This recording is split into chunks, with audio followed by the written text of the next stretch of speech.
있어요? 아, 있구나.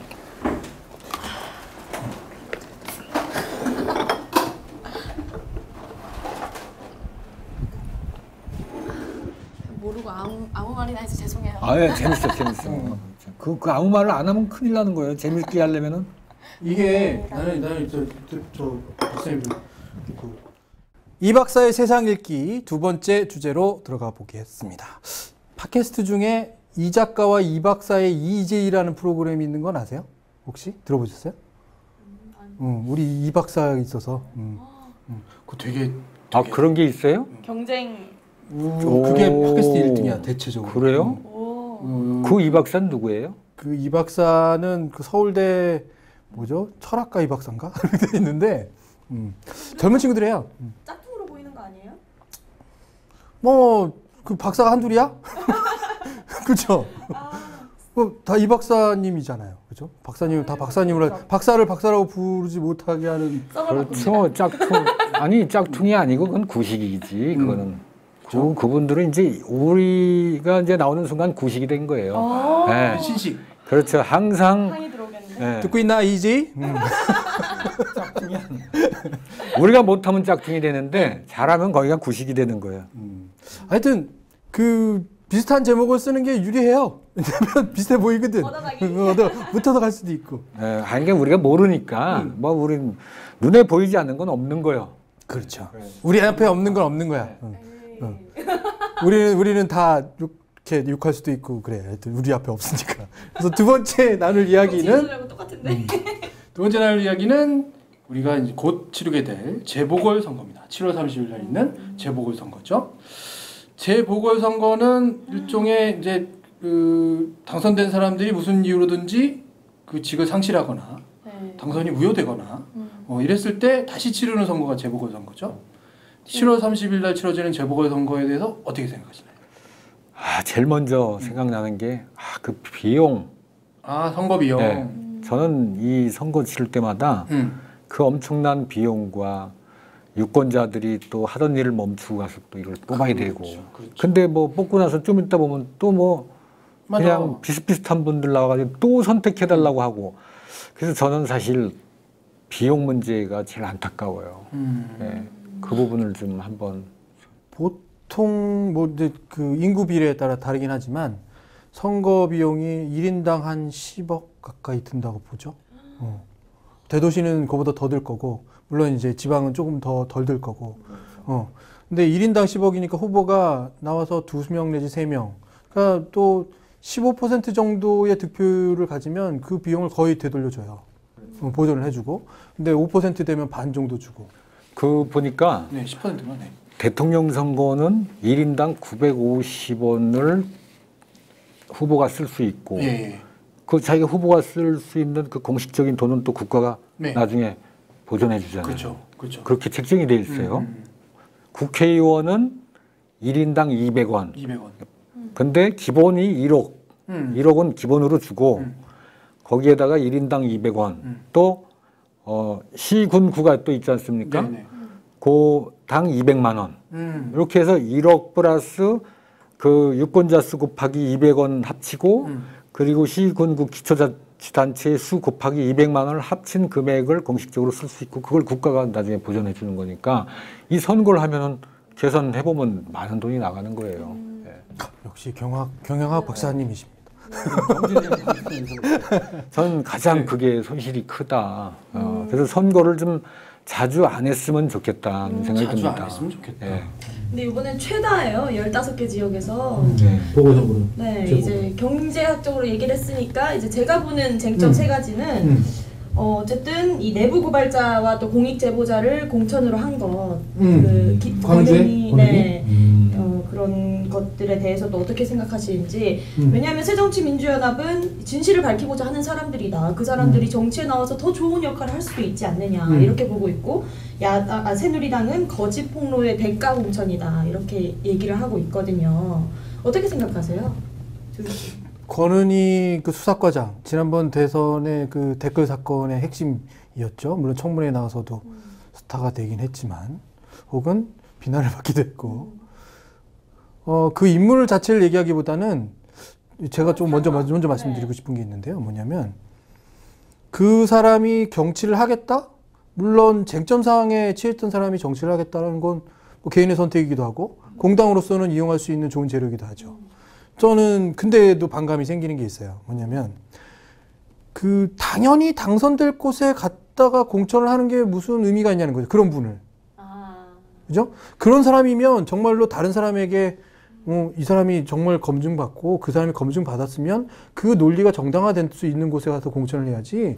자기 스스로가 이건 표밭이고 절대 떨어지지 않을 곳에 갖다 공천을 해놓고서 이 사람이 국회의원이 됐으니 지지를 얻었다고 할 수 있는 거냐는 거죠. 그러니까 역으로 얘기하자면 이 사람 한 사람이 공천되는 게 좀 달라요. 개인이 그냥 나 정치하고 싶어요가 아니라 이 사람은 뒤에 안에 자기가 이제까지 했던 말들을 다 안고 정치 일선에 나서는 거거든요. 그러려면 그 지지를 국회의원이 돼야 된다고 한다면 명확하게 말하자면 어느 정도 전국은 아닐 수 있지만 뭔가 자기가 전국적으로 해석될 수 있는 지역에서 그것을 펼쳐야 정확한 심판이 되고 정확한 선택이 되죠. 제가 잘 몰라서 그러는데 권은희 전 과장 말고 그 백혜련 변호사분 있잖아요. 네. 이분은 지금 수원 쪽 아닌가요? 네. 네. 거기는 표밭이 아니죠. 그렇긴 한데 이게 아주 쟁점화돼 있는 눈에 보이는 거기 때문에 말씀드린 거예요. 권은희 수사과장이 딱 그 쟁점에 서 있거든요. 그러니까 왜 그런 선택을 하느냐라는 그 될 사람을 앉혀놓으면은 또 그것도 문제고 또 안 될 사람을 또 갖다 앉혀놓으면 이거 웬 또 돌이 굴러왔느냐 또 이렇게 얘기가 된단 말이에요. 그래서 저도 그 고민을 많이 해봤는데 야 나라면 어떻게 공천할까? 예, 그 예. 입장이 중요할 것 같아. 맞아. 그거 내가 나라면 어떻게 하냐. 공천할까? 근데 이게 뭐 그분들 나름대로 뭐 이렇게 이제 선정 기준은 없으니까 어차피 아까 우리가 청문회 얘기도 했지만 이게 선정 기준이 불분명해가지고 이게 정당 공천제 어떻게 보면은 이게 함정이잖아요. 그렇죠. 네, 정당 그래서 뭐 이게 하향식 공천을 하겠다, 뭐 오픈 프라이머리 하겠다 하는 이유가 거기에 있긴 하지만은 실행하는 과정이 또 쉽지 않아가지고 여야가 또 합의해놓고 또 못 지키게 되는 이런 상황이 벌어졌는데 정당 공천제라는 것은 결국 정당 중심이고 정당의 중심은 정당에서 권력을 가지고 있는 지도부에 또 영향력이 또 작용을 하게 돼 있고 이런 한계가 있다는 거를 일단 인정해야 될 것 같다는 생각이 들고 만약에 제가 민주당 지도부 새정년 지도부라면 저는 권은희 수사과장을 저는 나경원 후보고 한번 그렇죠. 제 생각이 그거였어요. 제가 그거였어요. 그렇게 해가지고 어차피 광주는 뭐 근데 뭐 우리가 뭐 광주에서 권은희 과장이 꼭 된다라고 우리가 물론 그렇게 할 수는 선거는 왜냐면 어느 날 또 무소속이 누가 또 거기 나올 수도 있고 이번에 선거를 보면은 호남 지역에서도 무소속 지자체장들이 꽤 나왔어요. 네. 그건 단언할 수도 없지만 하여튼 그렇다 하더라도 조금만 확률이라도 높다면은 권은희 수사과장이 광주에 그냥 무사히 이렇게 한다. 이 부분에 대한 이제 공천 문제가 있는데 그래서 나경원 의원하고 한번 딱 이렇게 하면은 좋을 것 같고 그러면은 내부 분란도 좀 많이 줄죠. 그렇죠. 그리고 원래 그 거기 했던 그 서울시 부시장 했던 그 기동민 후보도 원래대로 그냥 그쪽에서 하고 뭐 이렇게 하면 되는데 그 왜 안 됐을까요? 그렇게. 그러니까 저는 이건 뭐 물론 흔히 정치 평론가들이 하는 수만 가지 해석 중에 이제 이런 것들일 것 같아요. 저는 그러니까 민주당 지도부가 광주에서 흔들리는 거야 매번. 광주가 텃밭인데 거기에서 흔들리니까 거기에 확고한 인물을 내서 우리가 이런 사람을 공천했다는 걸 보여주고 싶은 거죠. 그러니까 역으로 그래서 화가 나는 거예요. 왜냐하면 정말로 싸울 곳에다 갖다 대부는 게 아니라 자기 텃밭에서 싸우고 있다라는 거예요. 그러니까 자기 텃밭도 아직 지키지 못하는 사람이라는 것이 보이는 거죠. 이게 물론 이제 정치 평론가들이 막 얘기할 거겠지만. 근데 이제 반드시 또 이 야당에서 또 그런 것만 가지고 있는 건 아니에요. 여당도.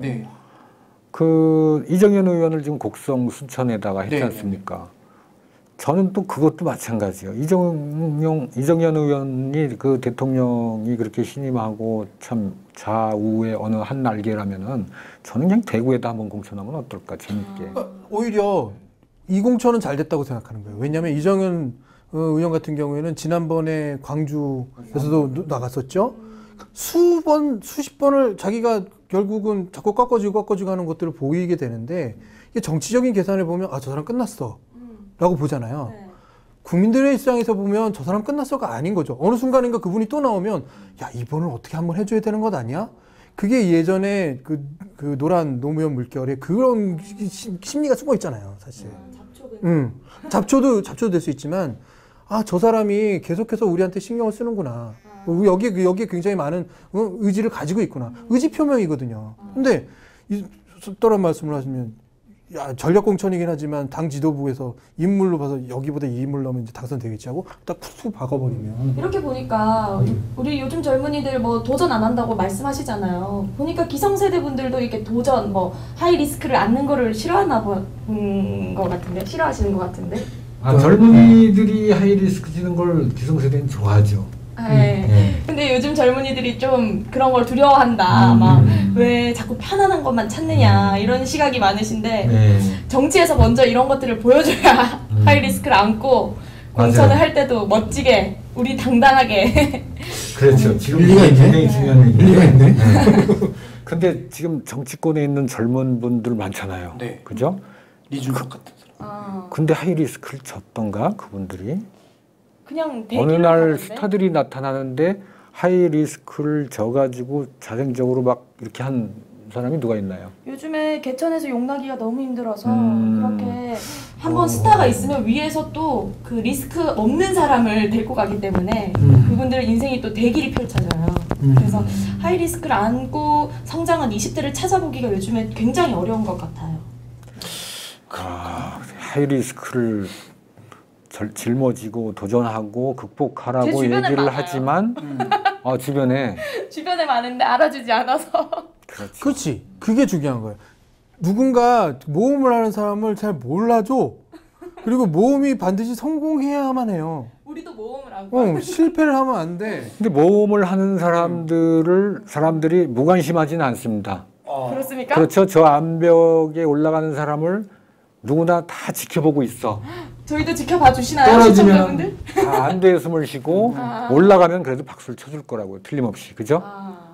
열심히 한 사람에 대해서는 다 관심과 지지를 보낼 것이다.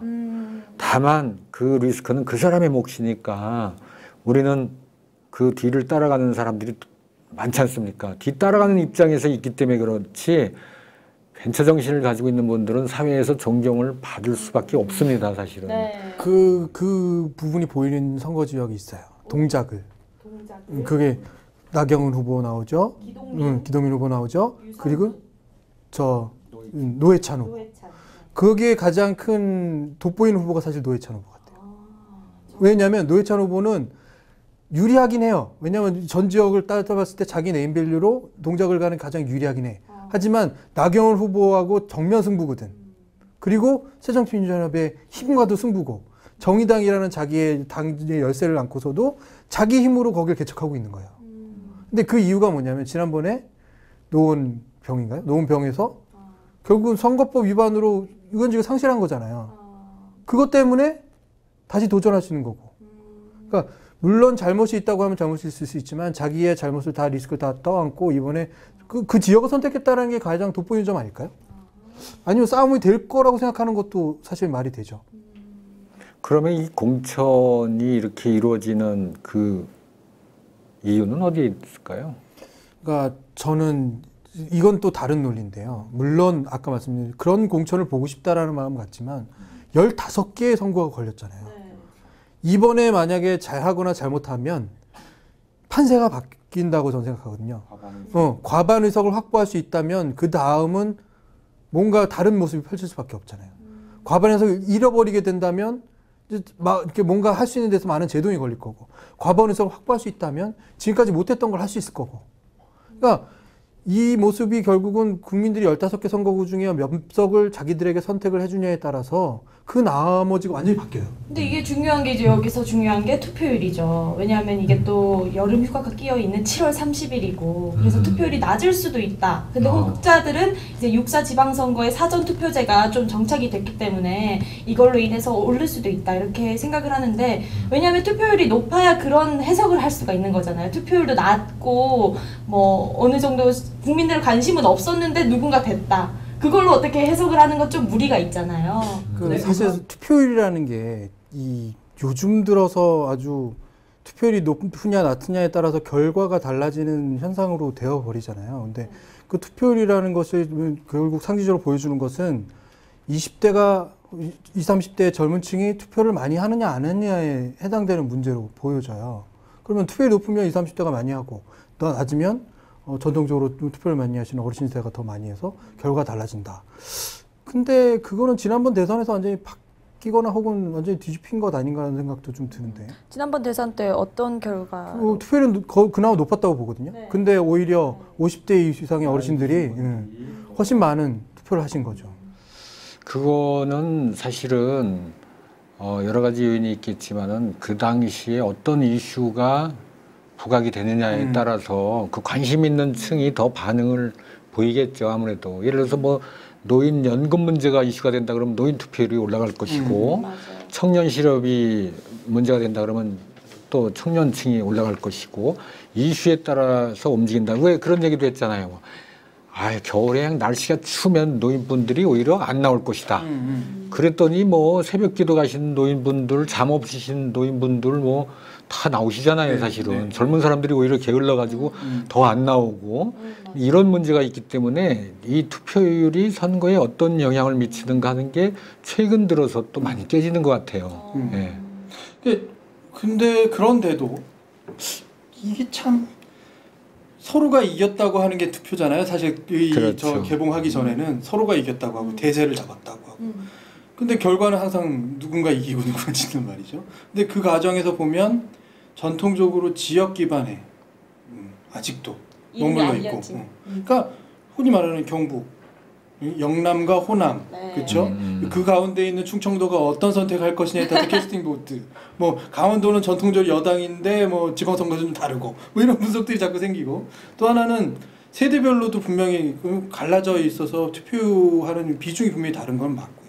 그러니까 서로가 다른 층, 그러니까 상대방에 대한 설득을 아예 없어요. 설득 과정을 아예 갖지를 않아요. 그래서 아까 얘기한 권은희 수사 과정을 강조 공천하는 이유도 이러면 되겠지라는 거잖아요. 근데 아까 이제 제가 워낙 좀 팔랑귀여가지고 그런지 얘기를 하다 보니까 저도 이렇게 이끌려 갔는데 생각해보니까 그 권은희 과장을 광주에다가 공천한 이유는 그분이 어쨌든 확실하게 돼야 이렇게 내부 고발자도 뭐 출세를 할 수 있는 시대다 이런 걸 알릴 수 있는 기회라고 보거든요. 내부 고발자. 그렇죠. 네. 야당에서는 아마 그 점을 노린 것 같아요. 그렇죠. 네. 지금 또 권은희 과장도 그렇고 아까 백혜련 변호사 거기도 그렇고 내부 고발을 해도 이렇게 국민들이 뽑아주고 국민들이 영웅시 해준다. 그러니까는 여러분들도 국정을 철저히 감시해서 내부 고발해라라는 메시지를 준단 말이에요. 근데 또 반대 입장에서 볼 때는 아주 천하의 대선은 안 될 사람들을 저렇게 하니까 못마땅하고 근데 그거 보면 정치하시는 분들이 역시 고수인 것 같아요. 그죠? 고수인 것 같아요. 왜냐하면 그분들을 그 말씀처럼 나경원 후보랑 맞붙였는데 그분이 졌어요. 그렇게 되면은 역시 내부 고발자는 국민들도 안 좋아해. 이렇게 나와버리니까 그럼 아무도 이제 민주당을 도와줄 힘은 없는 거죠. 그렇죠. 아주 스마트한 분석인데? 혼자 생각하면 이렇게 생각해. 사실 여당에서도 그 내부 고발자들을 공천하는 거에 대해서 못마땅해 하는 이유는 뭐 언론에서도 이미 보도가 됐습니다만은 그렇게 하면 공무원들이 일을 하겠느냐. 나도 한 건 크게 감시를 해가지고 일을 하지 않고 감시하고 있다가 좋은 건 하나 쫙 터뜨리고 나와서 그 뭐 골치 아픈 공무원 하는 것보다 국회의원 금배지 다는데 파급 효과는 만만치 않을 것 같다는 생각이 들어요. 그죠? 내부 고발자 문제가 있군요. 그거는 별도 문제긴 하지만 여기 조금만 더 깊게 한번 조금만 얘기해 보죠.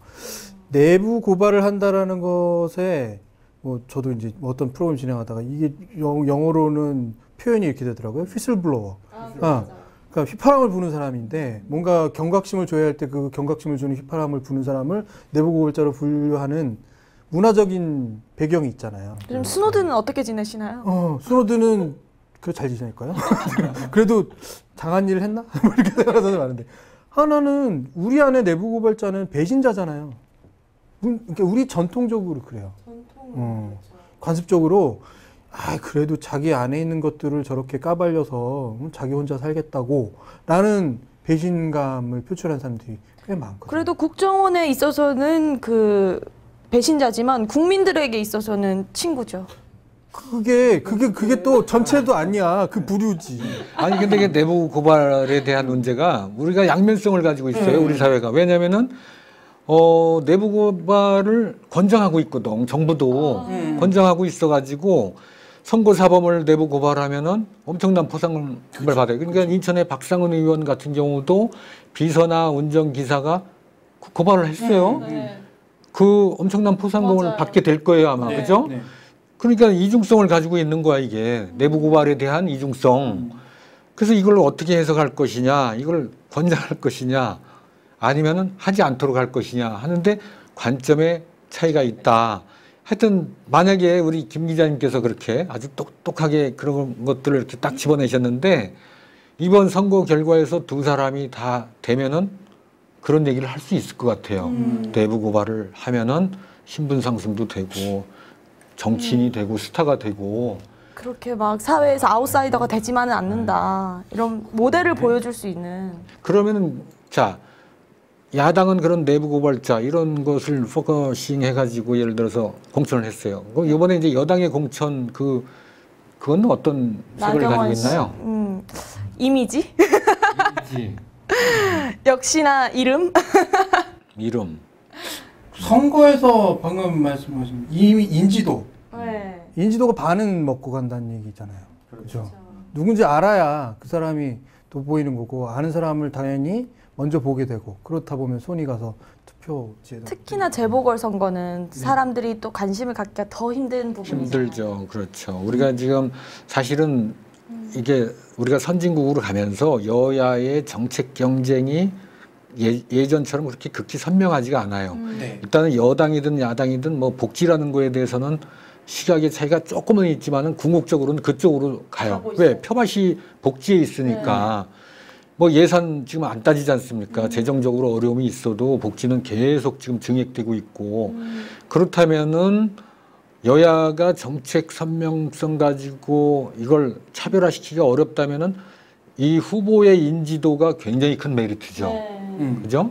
그래서 우리가 뭐 방송 앵커라든지 연예인이라든지 이런 분들 또 오래 정치하신 분들도 계속 우리가 다시 살아나서 또 정치에 들어오시는 이유는 그 인지도예요. 그러니까 우리가 인지도가 높을 것이냐 아니면은 그 사람이 뭐 새로운 것들을 창조해낼 수 있는 역량이나 아니면은 이 극소수의 수요에 맞긴 하지만 그것이 아주 좋은 인상을 줄 수 있을 것이냐 이런 다양한 것들 가지고 판단하기 때문에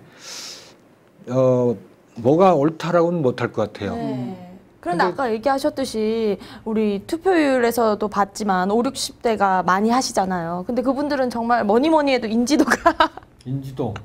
특히 지방 이렇게 할머니 할아버지 분들께서는 1번 편하게 그렇게 가시더라고요. 그런 부분이 안타까워요. 근데 그 젊은 지금 우리 김 기자님 같이 이렇게 젊은 분들은 그렇게 보여요. 그 투표율 있잖아요. 선거하러 이렇게 가는 문제에 있어서 어때요? 주변에 얘기 들어보면은.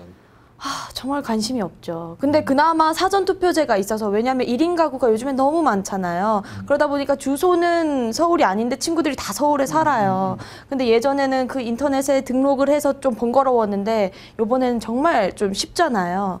그렇게 사전투표제 덕분에 좀 친구들이 했다고 인증샷을 많이 보내더라고요. 그래서 좀 달라진 것 같았는데 어쨌든 결과는 아까 얘기하셨듯이 그냥 그대로. 이게 근데 이 제도 조금 자세히 봐야 돼요. 뭐가 있냐면 전국 어디에나 내가 일하는 곳에서 투표장이 있지 않아요. 보궐선거가 있는 곳만 있어요. 가령 김포에서 내가 보궐선거를 한다면 김포 보궐선거장에서만 하고 거기에 있는 것들이 내가 해당하는 선거구역으로 가는 거야. 총선 때는 가능한데 재보궐선거 때는 또 사실은 내 지역이 그 선거구역이 아니다. 전혀 관련 없다 그러면 조금 또 어려워. 이게 재보궐선거의 좀 맹점이긴 해요. 그래서 또 선거율, 아까 투표율 또 나오는데 투표율은 또 낮아질 수 있거든요. 근데 이건 전혀 다른 논점일 수 있는데요. 저는 이거 굉장히 위험한 논점이긴 한데 내가 이거 용기 내서 벤처 정신으로 모험 정신을 가지고 뭐냐면 국민이 정말 똑똑하게 생각하고 있느냐. 이런 논점이에요. 뭐냐면 위정자들 가운데 하나는 국민들은 몰라. 뭐 어떻게든 몰라. 그냥 우리가 제시해 주는 대로만 받아들이고 우리도 그 방법에서 몇 가지밖에 없어라는 거죠. 그래서 선택을 하지 못할 것이다. 올바른 선택을 하지 못할 것이라고 생각하는 사람도 있어요. 근데 역으로 결과를 놓고 따지면 자기가 이제까지 추구했던 정책적인 이념이라든지 뭐 이런 것들에 막 힘을 쏟아서 사실은 선거는 정책 대결이 되잖아요. 정책 대결이 안 되고 결국은 정책을 아무리 펼쳐봐야 사람들이 인물에 의한, 인지도에 의한 선택만 한다고 생각하니까 정책 대결을 포기하는 정치인도 꽤 많다고 생각하거든요. 그러니까 국민을 우둔하게 보는 거죠. 어떻게 보면. 심한 경우에는 미개하다 뭐 이런 얘기 표현까지 하지만 그런 일면이 있느냐. 저 정말 용감하게 말씀드리는데 약간 그런 면이 있다고 생각은 들어요. 뭐냐면 쉽게 선택하려고 한다. 국민들이. 특히 진짜 위험한 발언인데. 웃은 거 나한테 부드럽게 출도 쳐줘야 돼. 아니 아까 뭐 내가 내보다 오늘 또 들어간다. 아까 공직이 안 나간다고 했으니까 위험할 거 하나도 없어. 그렇구나. 이거 공직 안 나간다고. 이걸 발명해서 저 청문회에서 내가 얘기. 이거 거의 아니야, 괜찮아. 문모 씨랑 비슷한 건데. 왜냐면 또 장가도 안 갔잖아. 뭐 장가도 안 갔는데 위험이 없어. 그러니까 그런 말은 좀 우리 김 PD께서 해주시고. 잠깐. 저는 이렇게 생각을 해보고요. 생각해요. 내가 공직은 안 나가. 근데 저는 이제 그 선거 이제 투표율에 있어서 국민들이 어떤 관점을 가지고 선거를 선택할 것이냐, 정책이냐. 정책은 어려워요, 사실은. 국민들이 생업에 종사하고 자기도 힘든데 어떤 정책이 좋고 나쁘고 이건 굉장히 전문적인 분야예요.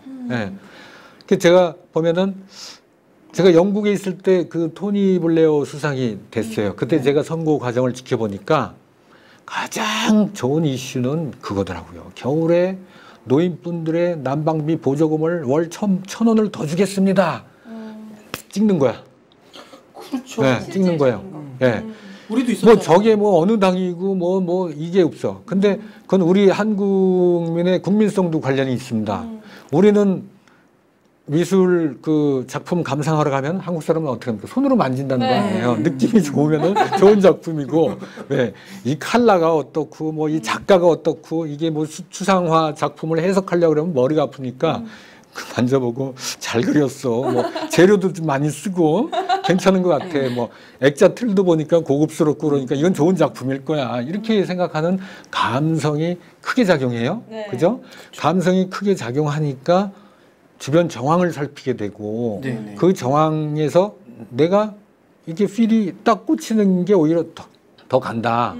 왜? 정책이라는 거는 펴가지고 구체적으로 정책을 펼쳐가지고 나한테 그 혜택이 돌아올 때까지는 많은 과정과 시간이 걸려요. 그죠? 그렇죠. 이렇게 해서 뭐, 예를 들어서 신공항을 뭐 만들겠습니다 그러면은 나 여기서 농사 짓는데 신공항이 뭔 상관이 있어. 그죠? 그렇죠. 그렇지만은 나를 이해해주고 내 마음을 이해해주는 지도자에 대해서는 뽑아요. 그래서 우리는 정책 대결로 가기에는 좀 어렵다. 국민을 좀 피곤하게 한다. 그래서 그 무관심할 수도 있다. 근데 한 가지 우리가 이제 원론적인 얘기를 한다면은 사실은 여러분 선거하십시오라고 하는 그 비용도요. 아까도 비용 얘기했잖아요. 선거 비용. 그 홍보 예산 참 엄청납니다. 예를 들어서 우리가 김포에서 내가 투표를 하고 수원 뭐 장안을에서 투표를 하고 뭐 동작에서 투표를 하는데 나는 저기 부산 가서 지금 한 달 동안 이걸 하고 있어. 그건 부산에서도 투표하게 해달라.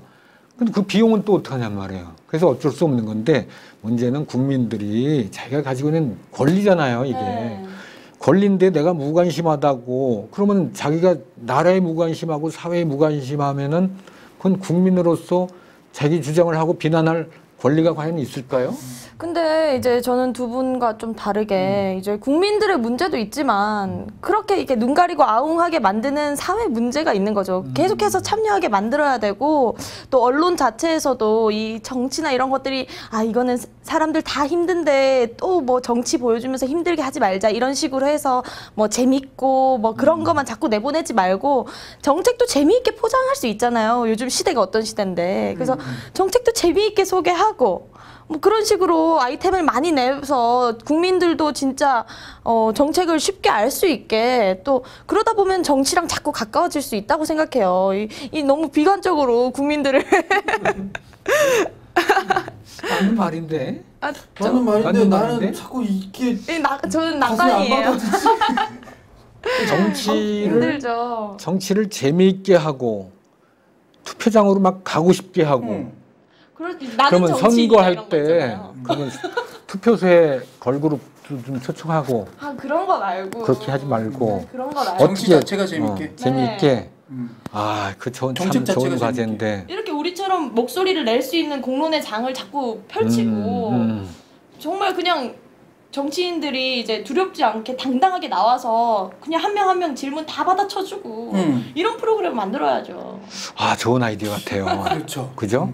저도 여기에다 물타기 해야 될 것 같아요. 좋은 아이디어. 저 오늘 심하게 잘못한 국민들을 우매하다고 지금 세종대왕님께서 오셔서 아마도 한 대 치시고 그럴 수도 있어요. 근데 조금 뭐 이렇게 반론은 아니고요. 뭐냐면 결국은 대의민주주의라는 것이 우리가 선택을 하고자 하는 사람이 우리를 대리해 주길 바라잖아요. 아까 말씀하신 게 저는 핵심이 있는 것 같아요. 내가 그 고민까지 하고 살아야 되냐? 라는 거죠. 그 말도 일리가 있어. 내 그 고민을 안 하기 위해서 날 좀 재밌게 좀 설득을 좀 해줘봐. 재밌게 좀 말을 해줘봐. 내가 좀 받아들이기 쉽게 만화로라도 좀 그려줘봐. 도표를 좀 재밌게 그려줘봐. 이런 것들에 대한 노력이 정치인의 노력이 우선돼야 되는 게 맞는데 그것도 없고 두 번째로는 그걸 요구할 수 있을 만큼의 마음이 없거나 아니면 아까 인지적으로 저 사람 좀 괜찮은 것 같아. 저 사람 좀 키 커. 저 사람 듬직하게 보여. 인상이 저 정도 되려면 40대 이상이 자기 얼굴로 승부한다는데 저 정도는 뭔가 잘 살았을 거야. 그리고 못 사는 사람보다는 잘 사는 사람이 등을 덜 치겠지. 혹은 못 살아봤으니까 우리 마음을 더 이해하겠지. 그거는 좀 우리 국민들이 조금 더 생각해봐야 될 문제라는 거죠. 거기서 한 발만 더 나와서 그러면 나 그건 마음에 들어. 일단 마음에 드니까 당신 정책을 나한테 좀 재밌게 설명해봐. 맞아. 이게 이제 제가 물타기하는 수법이에요. 이렇게 타면 되나? 닭이 먼저냐 알이 먼저냐. 선생님이 저한테 재밌게 해보세요. 저 공부 잘할 수 있어요. 예? 같이 가야죠. 닭이 먼저고 알이 먼저인 사안은 절대 없습니다. 같이 가야 돼요. 같이 가자. 한 발자국씩 국민들도 노력을 하려는 자세를 보여주고 정치인들도 노력을 하려는 자세를 보여줘야 이게 한 발자국이라도 가죠. 소결론인데요. 제 결론은 빨리 결론 지고 넘어가야지. 정치 혐오증을 불러일으키는 많은 노력들 이어봐요. 관심 가지 마라. 혹은 얘나 똑같아. 라는 것에 빠져드는 순간에 나는 내 선택권이 없어진다. 혐오스러운 건 맞아요. 나도 이것도 싫고 이것도 싫어. 근데 싫은데도 너 싫은 거 중에 요건 괜찮고 이건 정말 싫고 싫다라는 소리를 더 할 수 있고 요건 괜찮다는 말을 더 할 수 있는. 그래서 내가 모르겠으면 정말로 어디에 가다가 좀 전화를 하거나 뭘 좀 물어보거나 이렇게 하면 어떨까? 우리 한국 여론방송에 전화를 해서 그 정책이 뭡니까? 라고 물어보면 우리가 그 국회의원들의 전화번호나 그게 싫다는 거 아니에요 지금. 그게 싫다는 거예요. 싫다고요? 내가 왜 그거를 전화를 해야 되느냐. 네가 핸드폰 요금은 네가 내느냐. 그렇지. 그러니까 국민들은 그게 싫다는 거예요. 나를 편안하게 이렇게 텔레비 드라마를 보고 있는데 그냥 거기서 이렇게 아주 짧은 시간 동안에 나를 즐겁게 이해시켜 달라는 얘기거든요. 그래서 그거를 바란다는 건 뭐 우리가 유토피아를 원하는 거랑 좀 비슷하니까 기왕이면은 자기가 관심이 있는 분야만큼만이라도 조금 더 들어가 보면 어떨까. 내가 청년 실업자다. 그러면은 청년 실업을 해소하기 위한 정부의 정책은 뭐가 있을까? 청년 실업만 치면은 다 나와요. 예. 그게 앉아서 기다리지 말고 최소한의 노력을 해라.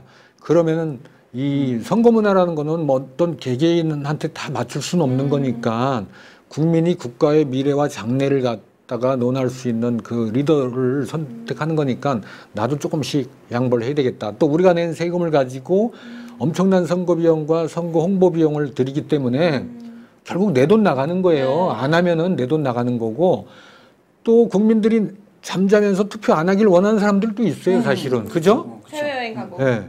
그런 사람들도 있어요. 국민이 무관심한 걸 원하는 통치자도 있어. 맞아요. 예. 그래서 가장 나쁜 거죠. 그 뭐 마키아벨리가 군주론을 쓰면서 어떻게 보면은 그 사람이 아주 나쁜 사람으로 다 마치 국민을 갖다 이렇게 잘 써먹으려는 사람처럼 보이지만은 그게 현실이니까, 이런 통치자들의 이런 속성이 있으니까 국민들은 이렇게 당신을 소나 말처럼 취급한다든지 무식쟁이를 취급한다든지 뭐 이렇게 귀가 먼 사람을 취급받지 않으려면은 이런 통치자의 속성, 정책의 속성, 이런 것들을 국민도 알아야 된다라는 메시지를 저는 마키아벨리가 그걸 준 것이지, 당신이 훌륭한 군주가 돼가지고 하시오, 군주한테만 얘기한 건 아니다. 이런 생각이 듭니다. 그 마키아벨리가 제일 어려워. 마키아벨리 읽어야 되잖아. 난 마키아벨리를 내가 오늘 참, 아니 정확하게 오늘 내가 마키아벨리를 얘기했는데 네. 이거를 이 사람 이름을 자꾸 잊어버리는 거야. 네. 그래서 써니벨리 무슨 벨리 뭐 무슨 실리콘 이런 밸리. 실리콘밸리 뭐 이런 게 막 생각이 자꾸 나가지고 항상 이걸 잊어버려. 무슨 벨리지? 예? 무슨 벨리? 그래서 벨리를 쳐. 벨리를 치면은 휴양지가 나오죠. 뭐 리조트, 골프장 뭐 이런 것만 또 나오더라고. 그래서 이게 제가 이 마키아벨리를 저는 이렇게 오늘 언급한 거는 저로서는 자랑스러운 일이에요. 예, 계속 까먹었었는데. 중요한 건 마키아벨리의 군주론을 아직 못 봤다는 건 아니에요. 그래서 국민들이 좀 관심을 갖고 특히 젊은이들도 관심을 가지면은 우리 젊은이들도 정치인 되고 뭐 장관도 될 수 있어요. 지금 그죠? 꼭 그런 걸 염두에 두고 내가 안 되면 내 자식이 될 수도 있는 거니까 최소한의 관심을 가지고 이렇게 지켜보고 투표도 좀 적극적으로 하고 이렇게 하면은 정치하시는 분들도 신이 날 것이고, 그죠? 투표율이 쫙 올라가고 나에 대한 지지율도 예를 들어서 뭐 33대 32보다 뭐 51대 49 이렇게 네. 돼가지고 그 투표율이 올라가면 지지한 인원이 많아지잖아요. 네. 근데 우리가 실질 투표율을 따져보면은 인구가 100만 명 되는 데서 투표율이 47%인데 나를 지지한 사람은 그 중에서 또 뭐 33% 그러면 실제로 따지고 보면 나는 뭐 한 20, 30만 표도 안 되는 거예요. 맞아요. 전체에서 네. 20%, 30%만 돼도 당선되는 거예요. 그렇죠. 네. 그러다 보면 그 자부심이 안 생기죠. 작은 인원 가지고 내가 당선이 되면은 내가 선거운동할 때 나를 중심으로 해서 측근에 있는 나한테 극히 우호적인 사람만 선거운동을 할 수밖에 없어요. 재미가 없죠. 그래서 이 투표율은 여러 가지 의미를 가지고 있기 때문에 내 한 표가 투표율을 높인다. 그것이 좋은 사람을 뽑을 수 있고 또 비용 대비 효과도 사실 올릴 수 있고, 그래서 선진국으로 가는 건 그 투표율과 정치 성향에 대해서 많은 사람들이 얘기하면서 결국 국민에 대한 분석이나 이런 것들을 많이 하다 보니까 저도 이제 오늘 잘못한 것 같은데요. 그러면 널리 뭐 양해나 이해를 부탁드리긴 합니다만, 말씀하신 거에서 전 조금 해답을 얻은 것 같습니다. 뭐냐면 굳이 내가 저 정책을 나 머리 아파 알기 힘들어 내가 신경까지 이거 해야 돼? 맞는 말씀 같아요. 다만 어르신들은 분명히 시대와 이 흐름에 많은 세월을 겪으시면서 성향이나 이 어떤 흐름이나 이런 것에 대한 그런 어떤 교훈적인 감각들이 계실 거고, 젊은 친구들은 그것을 보고자 하는 열망 정도는 있어야 되는 것 아닌가 싶어요. 세상을 살고자 하고 우리 세상이 과연 어떤 모습인가에 대한 부분으로 스스로가 판단하려고 하는, 그래서 조금 더 아까 말씀 결국 비용을 들여서 하는 선거라고 하면 정말 비용 가치 대비 효율이라는 게 있어야 되잖아요. 그 효율적인 방법을 생각해 본다면 그럼 내가 오늘 하루에 이 국가에 도움이 되는 것은 과연 투표를 하는 일이냐, 다른 일을 하는 것이냐. 사업주도 똑같이 생각해 볼 수 있는 거죠. 투표를 하게 보내는 게 국가적인 것이 옳은 것이냐, 그러면서 나한테 베네핏이 있는 것이 옳은 것이냐. 그러니까 너무 근시안적인 생각에서 조금 더 벗어나는 것이 지금의 어떻게 보면 이 투표율에 대한 논쟁은 조금만 벗어나면 좋지 않을까. 그렇죠. 투표율이 낮아서 나는 너의 무관심해라고 해서 내가 무관심한 사람이 뭐 이렇게 결코 뭐라 그래야 되나? 그게 좋은 뜻을 가지고 있는 사람으로 보이지는 않아요. 맞아요. 그죠? 예. 네. 내 의사 표시를 안 하고, 그것도 의사 표시, 선거 안 하고, 뭐 국가 일이 왜 이래라고 합리화죠. 얘기할 수는 없어. 네. 그렇죠? 예. 그런 것 때문에 투표율이 높아야 된다. 이런 얘기가 들고. 우리가 이제 투표율 얘기를 했지만은 사실은, 지금 이제 재보선 선거가 무려 15곳이잖아요. 네. 이렇게 뭐 미니 총선이라고도 하고, 아까 말씀하신 대로 뭐 과반 의석에 이것도 걸려 있고, 또 어떻게 보면 지금 그 정부가 1년 한 반 지나갔으니까 우리가 또 뭐 저 뒤에 1년 내지 1년 반은 또 이제 레임덕이 또 네, 오고 그러면 중요한 시기예요. 그죠? 그러니까 네. 국민들이 자기 표현을 좀 정확히 좀 해주는 게 네. 좋겠다. 지금이 그렇다. 그렇다면은 지금 전국적으로 이루어지는 이 15개 선거구의 그런 분포를 볼 때는 이제 호남하고 부산 쪽하고 이렇게 빼면 결국 충청 수도권에 지금 의석 가지고 이거 선거를 하는 거예요. 상당히 의미가 있을 것 같아요. 네. 그죠?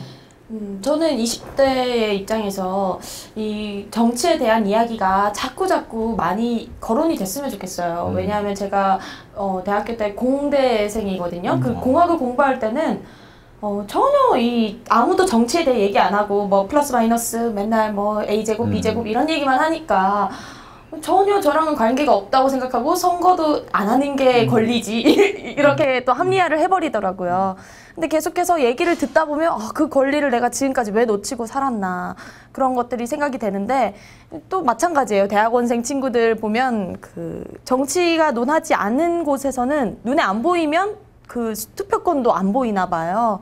그런 것들이 이제 TV에서나 그래서 계속해서 언론에서 이 정치를 좀 재미있고 20대가 다가갈 수 있게끔 만들어주시면 참 좋겠다는 생각을 해봅니다. 그래서 옛날에 정치를 재미있게 하고자 이주일 씨가 국회의원 하고 네, 있잖아요. 그랬죠. 그죠? 그것도 다 심오한 뜻이 난 있었을 것 같아요. 예. 콩나물 밥 먹었냐? 이러면서. 근데 이게 재밌는 분이 국회 들어가니까 재미가 없어지는 거야, 이게. 예? 국회는 정말 그리고 그냥 재미없는 분이 들어가면 또 재미있어지고. 코미디가 되죠. 그렇죠. 예? 블랙 코미디가 되죠. 요즘 개그 콘서트에서도 자꾸 시도를 하고 있어요. 정치적으로. 하나는 제가 이렇게 마무리 져도 될지 모르겠습니다. 이제 평가를 부탁드린 말씀인데 우리 왜 물건 살 때 이거 살까 고민 무지하게 하잖아요. 맞아요. 진짜 똑같은 제품을 두고 비슷한 디자인을 가지고 하면 하는데 보통 정치도 비슷한 것 같아요. 그 중에서 에라 모르겠다 하고 하나 선택을 하잖아요. 그러면 그때부터 그게 좋아져. 맞아. 그렇죠. 그 물건이 괜찮아 보여. 내가 선택했기 때문에 네. 왠지 쓸만해. 근데 그게 한 1년 정도 지나면 이 물건의 단점이 또 다 보여요. 맞아요. 그러니 다음에 살 때는 이렇게 고르지 말아야겠다. 요거는 좀 고려해서 골라야겠다. 그러니까 투표를 안 하고 내팽개치는 것보다는 일단 골라놓고 그 다음에 좀 좋아해 보다가 그 다음에 또 좀 비판도 해보다가 맞아요. 그 좋은 말씀이네요. 정치 소비자의 입장. 정말 좋은 말씀이에요. 왜 왜냐면은 이렇게 똑똑하냐? 정치 소비자. 정말. 아까 그 다 만회했어 벌써. 좋은 게 정말 저도 딱 와닿네요. 와닿는 게 선거를 좀 이렇게 한번 해보자. 네. 해보고 내가 선택한 거에 대해서 또 선거하고 또 이렇게 몰라라 하지 말고 정말 내가 선택한 사람이 잘하는지 내가 봤던 관점은 옳았는지 이걸 보고 그 다음 선거에 또 연습도 또 해보고 네. 그러면은 굉장히 좋을 것 같다는 생각이 드네요. 사실 요번 6.4 지방선거 때는 너무 많아서 제가 찍으면서도 누굴 찍는지 잘 모르겠다. 그렇죠. 누굴 찍는지 잘 모르지만 이런 거 있어요. 그래도 내가 몇 번을 찍었는지는 기억하고 그 사람 이름 정도가 다음에 거론되면 다시는 알 수 있거든요. 사실. 그래도 에라 모르겠다 눈 감고 찍지 않거든. 이름이라도 마음에 드는 사람 고르게 돼 있다고. 근데 그렇게 해놓고 그 사람에게 있어서 관심을 갖게 되는 순간을 갖는 게 올바른 정치 소비자의 입장. 그렇죠. 정치 소비자라는 말이 와닿습니다. 저도. 정치 소비자. 네, 저희 SNS로도 돌았어요. 20대 너희들 선거하지 않은, 투표하지 않은 자는 다음에 아무 말도 하지 마라. 누구 욕하지도 말고 칭찬하지도 마라. 해도 돼. 해도 되는데 다음 선택을 위해서 하면 그래도 돼. 너무 또 투표 안 한 사람들 이렇게 우리가 또 몰아붙이면 또 우리는 그럴 권리도 없고 그죠? 그러니까 투표를 안 하신 분들은 이번에 하시면 되겠네요. 근데 하실 때 우리 김 PD님 말씀대로 좀 더 알아보고. 잘 보고 내가 선택한 것이 옳다는 확신을 느낄 수 있도록 공부하고 찍고 모니터링을 좀 하자. 모니터링. 그래서 사람 보는 눈을 좀 키우자. 아 그것만 해도 왠지 투표하고 싶은 마음이 들지 않겠어요? 네, 좋은- 훈훈해졌어요 갑자기. 맞아요. 좋은 얘기입니다. 알게 돼요. 그분이 어떻게 했는지 다음 선거회 때 공보라도 낼 거 아니야. 그러면 아 내가 지난번에 찍은 사람이 그 사람이 또 없어. 그러면 이 사람은 뭔가 저거 그만뒀네 이렇게 되는 거고요. 이렇게 해서 두 번째 주제까지 우리가 마쳤습니다. 두 가지 주제로 앞으로 진행할까 하고요. 끝으로 좀 진행하고 싶은 거는 지금 세상이 돌아가고 있는 이야기들을 각자 하나씩 어떤 것들에 대해서 관심이 있는지에 대한 말씀 좀 나눴으면 좋겠는데요. 저는 요즘에 좀 관심 있는 게 결국은 이제 스포츠예요. 월드컵. 월드컵 결승전이 이제 방송이 나갈 때쯤에 끝났을 거 아니에요? 네. 제일 충격적이었던 거는 브라질이 졌어요. 그 점수 차로 질 줄은 아무도 몰랐잖아요. 브라질 내부에서 과연 이것을 어떻게 받아들일 것인가. 자살까지 했어요. 그러니까 우리 내부에서도 그런 현상들이 있었어요. 지난번에도 있었어요. 뭐 실망해서 뭐 대선 때도 막 분신 자살하고 그런 분들도 있었잖아요. 그 후보 단일화하라고 하신 분도 계시고 가치잖아요. 이 사회의 가치. 브라질이 가졌던 그 축구의 가치, 대한민국이 가졌던 축구의 가치도 꽤 높거든요. 그런데 B급으로. 요즘에 좀 떨어졌어. 네. 근데 이 스포츠가 중요한 게 아니라 스포츠가 가지는 그 열망들이 사람들을 한데 모으고 규합시킬 수 있다는 걸 저희가 경험을 했잖아요. 네. 그러니까 그게 문화현상이거든요. 그러니까 그 문화현상이 좀 지속되길 바라는데 이번 축구는 좀 그렇지 않다. 거기에 브라질까지도 저런 모습을 보니까 이 스포츠가 가지는 긍정적인 측면과 부정적인 측면이 동시에 눈에 들어오더라고요. 브라질은 얼마나 힘들겠어요? 뭐 거기에 저 워싱턴 포스트 기자인가가 누군가 뭐 브라질 다음날 봤는데 다 괜찮다라고 썼더니 바로 브라질 출신 기자가 네가 뭘 몰라서 그런다. 우리에게 축구는 무슨 의미인가를 널 모른다. 이렇게 해서 기사를 또 올리더라고요. 그 부분이 좀 보이더라고요. 우리 국민에게도 축구는 참 큰 의미가 있죠. 사실 축구처럼 많은 관중과 많은 국민들을 열광시키는 스포츠는 없어요. 그죠? 막 그 우렁찬 함성 속에서. 근데 우리 한국 팀들은 특히 국민의 그 열기와 응원을 먹고 사는 팀들이거든요. 네. 그게 있으면은 아무것도 없었던 시절에 우리가 4강까지 올라갔고 그 국민의 열기와 의지가 약하면은 우리 선수들은 이 기를 먹고 살기 때문에 근데 이제 세월호 때문에 사실 우리가 참 기가 많이 좀 쇠약해지고 또 이 남미까지 가서 하다 보니까 이게 새벽에 우리가 응원할 수 있는 그 열기도 결집이 안 되고 좀 안타까운 생각이 드는데 어쨌든 뭐 또 좋은 기회가 있겠지만은 우리 선수들의 그 능력이나 이것은 언제든지 우리 국민이 힘을 모아서 주면은 다시 또 일어서서 4강 아니라 우승까지도 갈 수 있는 힘은 저는 잠재적으로 다 가지고 있다고 봅니다. 맞아요. 우리가 할 일은 이제 브라질 같은 경우는 아마 이번에 대선이나 이런 데 엄청난 영향을 미칠 거예요. 국가 역대 축구 잘못해가지고 망한 나라들이 얼마나 많습니까? 그렇죠. 이 축구라는 거는 전제구나 축구는. 축구를 잘못하면 국민이 그 정권을 발로 걷어차요. 예.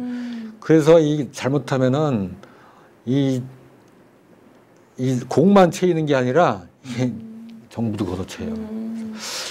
이번에 좀 안타까운 부분이 있는데 잘 우리도 축구를 되살릴 수 있는 그런 방법. 축구를 얘기를 하셨는데 저는 이제 다른 스포츠를 이제 얘기를 한다면은 그 야구는 굉장히 인기가 좋잖아요.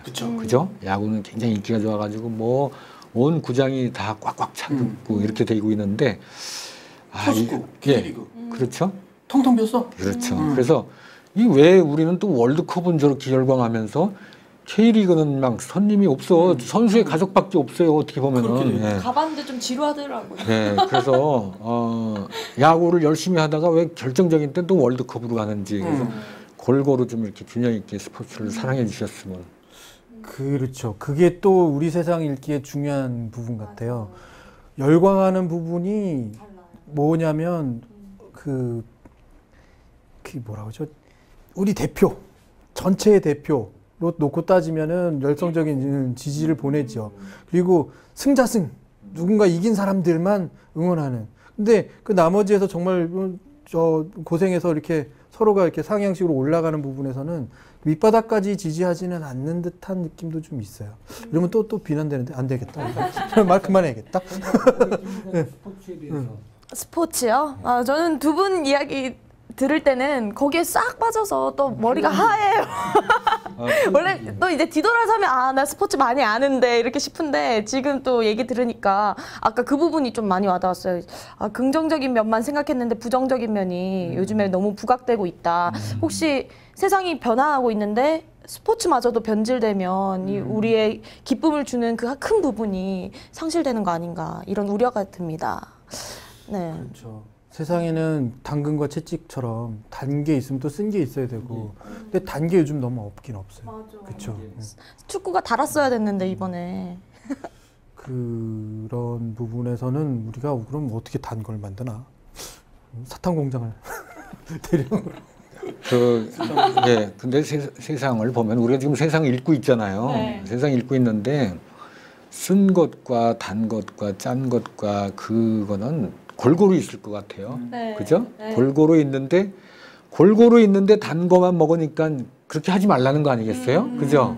네, 네. 그래서 우리가 이제 뭐 세상을 보는 눈도 혹시 우리가 그렇게 편식을 하는 그런 행태를 보이고 있지 않느냐. 왜 이 사회에 쓴 거, 단 거 다 있는데 너무 단 거만 찾으니까. 예. 그래서 저는 세상을 좀 균형 있게 바라보고 아까 말씀드린 대로 균형 있게 바라보는 것은 결국은 또 여론이 아니겠느냐. 예, 여론이 중요합니다. 아까 그 원칙과 기준을 가지고 여론을 받아들이면은 참신한 안이 나올 수 있지 않을까 이렇게 생각합니다. 어떻게 동의하시나요? 전 동의합니다. 네. 제가 생각한 건 축구였고요. 혹시 요즘에 이슈 중에서 눈에 들어오신 이슈가 하나 있어요? 저는 이제 요새 이슈가 경제. 경제. 예.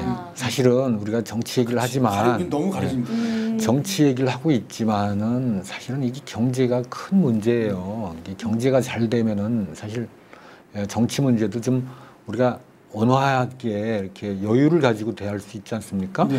안 되는 일이 있고 내가 힘드니까 모든 게 부정적으로 보이고 남의 탓을 하게 되고 이러니까 내가 열심히 일하면은 열심히 일한 것에 대한 대가가 뭐 크게는 아니더라도 이렇게 좀 가시적으로 보여야 될 것 같아요. 그죠? 네.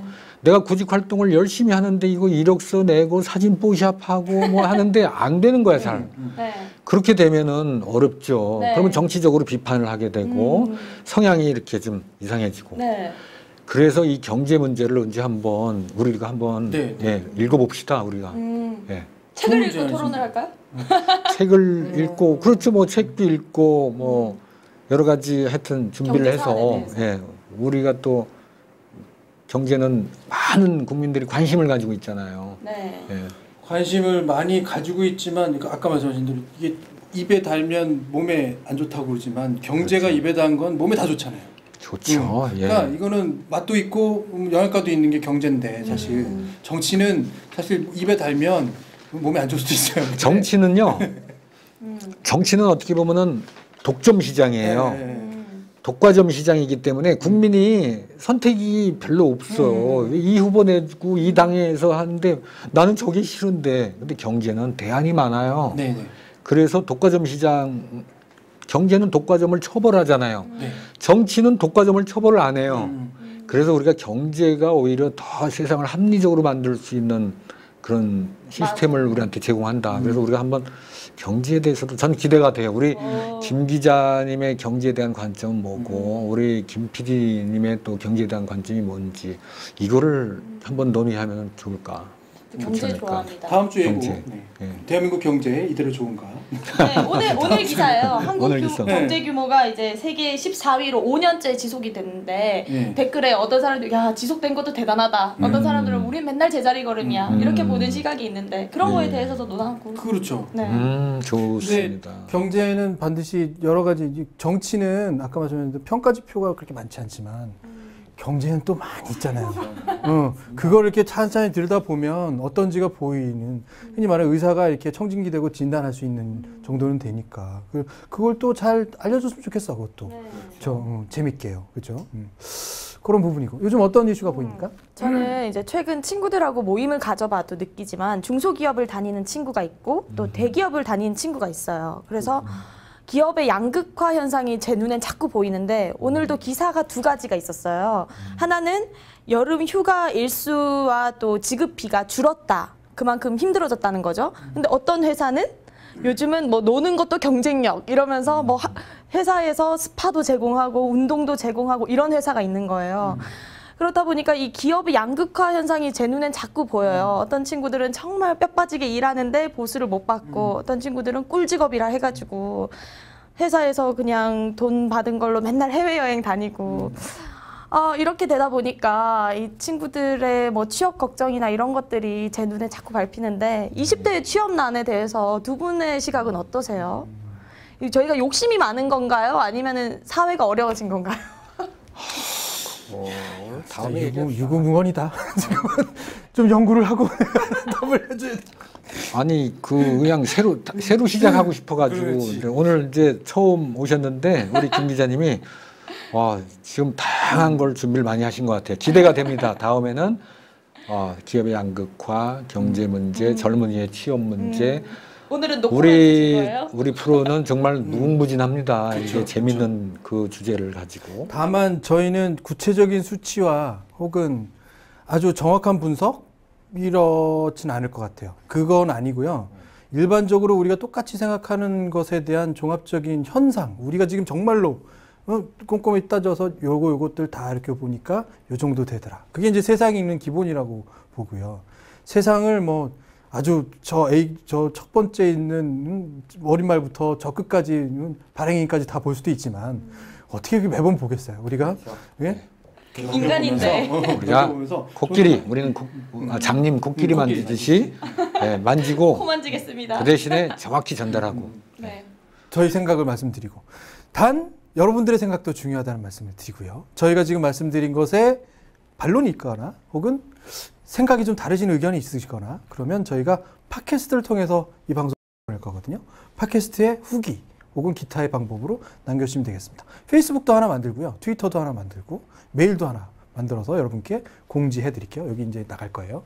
이렇게 그렇게 공지해 드릴 테니까 그렇게 해서 거기에다가 의견들을 보내주시면 다음에는 그 의견들도 소개해 드리고 저희가 다시 한번 저희 스스로를 또 뒤집어보는 시간도 갖도록 하겠습니다. 자, 우리 여론 방송을 시청하시는 분들이 이제 더운 여름에 또 휴가비가 적더라도 즐겁게 지내시고 건강도 중요하고 그죠? 네.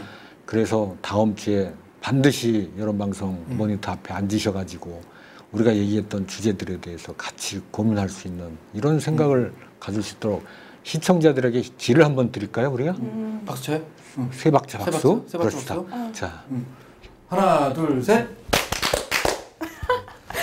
박자가 좀 다른데요? 우리는 또 원래 그게 특징이니까. 꽉 맞아야 되나? 방금은 저기 유세하시는 거 드셨어요. 잘 오셨어요.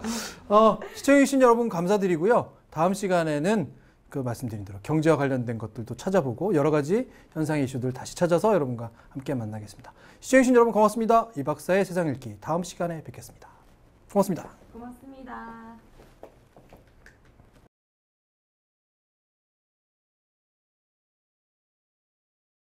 우선 아쉽죠. 저는 그래도 아직 두 분보다는 살 날수가 적다 보니까 좀 눈치를 봤어요. 이 정도면 제가 눈치 많이 본 건데 아직 발톱을 드러내지 않았어요. 그래서 근데 앞으로 이렇게 두 분을 보니까 얘기를 들어보니까 일리 있는 말씀도 너무 많이 하시지만 제가 앞으로 발톱을 드러낼 부분도 많은 것 같아서 좀 기대가 되는 부분도 있고 아쉽기도 합니다.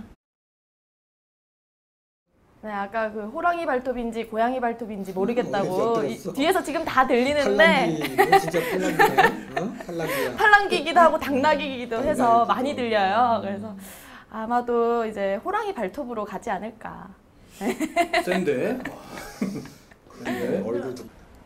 양김 시대가 간 줄 알았는데 신양김 시대가 왔어요. 김 PD, 김 기자님이 만만치 않습니다. 그리고 발톱도 나오고 막 이렇게 하는 거 보니까 다음 편에 조금 긴장을 해가지고 준비를 해야 되겠다. 이게 같은 프로를 진행하지만 이게 같은 팀이 아닐 수도 있겠구나 하는 생각이 듭니다. 예.